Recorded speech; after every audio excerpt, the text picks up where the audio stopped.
একটি গ্রাম, আর এই গ্রামে ঘর মাত্র একটি, আর সেই ঘরের বাসিন্দা দুই স্বামী স্ত্রী।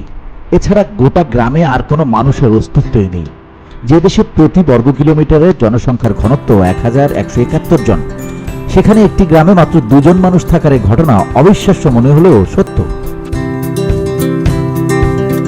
ইংরেজি দৈনিক দ্য ডেইলি স্টারের বাংলা সংস্করণে প্রকাশিত এক প্রতিবেদনে বলা হয়, ময়মনসিংহের ঈশ্বরগঞ্জ উপজেলার রাজীবপুর ইউনিয়নের এই গ্রামটির নাম উমানাথপুর। আর এই গ্রামের দুই বাসিন্দা হলেন দলিল লেখক সিরাজুল সরকার ও তার স্ত্রী মনোয়ারা খাতুন। এর আশপাশের গ্রামের বাসিন্দারা বলছেন, এখানকার ভূমি মানচিত্রেও এই গ্রামের অস্তিত্ব আছে। উমানাথপুর নামে রয়েছে আলাদা মৌজাও।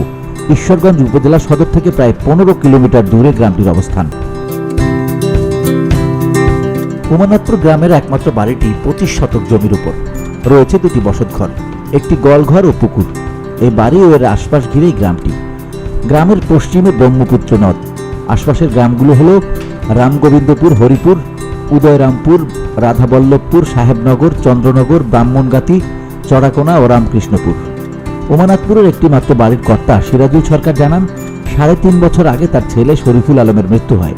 পরে শরীফুলের বিধবা স্ত্রী 2 সন্তান নিয়ে চলে যান। এরপর থেকে তারা স্বামী স্ত্রী এখানে আছেন। গল্পে গল্পে জানা যায়, সিরাজুল সরকারের বাবা রমজান আলী সরকার 1965 সালে পাশের রামগোবিন্দপুর গ্রাম থেকে এখানে এসে বসতি স্থাপন করেন। বাবা মারা যাওয়ার পর থেকে তিনি পরিবার নিয়ে এ বাড়িতে বাস করছেন।